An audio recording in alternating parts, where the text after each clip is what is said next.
Spot एक्सिंग चक number 286 में church के सामने कचरा फेंकना शुरू कर दिया। इलाका मकीनों का आला हुकाम से कार्रवाई का मुतालबा।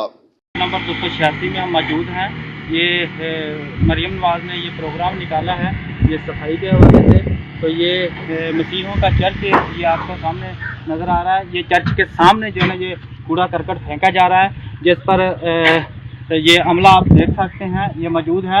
और इसको रोकने के लिए हुकूमत जो है ना वो काम कर रही है, लेकिन अभी जो है ना ये इसके लिए हुकूमत को चाहिए कि इसके लिए कार्रवाई करे या इनको कोई मखसूस जगह दे ताकि ये कूड़ा करकट जो है ना, जिस तरह ये आप देख सकते हैं ये इबादत खाना है, ये मसीहों का चर्च है और चर्च के सामने चर्च की दीवार है, ये तकरीबन इससे 20 फुट के फासले पर ये कूड़ा करकट फेंका जा रहा है, ये आप देख सकते हैं। तो हमारी इल्तमास है हुकूमत वक़्त से कि ये इनको कोई जगह प्रोवाइड करे जिसमें ये कूड़ा करकट फेंके या इसके लिए कोई खसूसी इंतज़ाम करे ताकि ये इबादत खाने।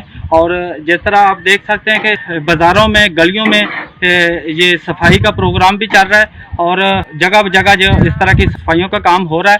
तो इसके लिए हुकूमत से अपील है कि इसके लिए कोई बेहतर किरदार अदा करे। बहुत शुक्रिया। मालूमात का काबिल एतमाद ज़रिया CRC, जुड़े रहें CRC के साथ।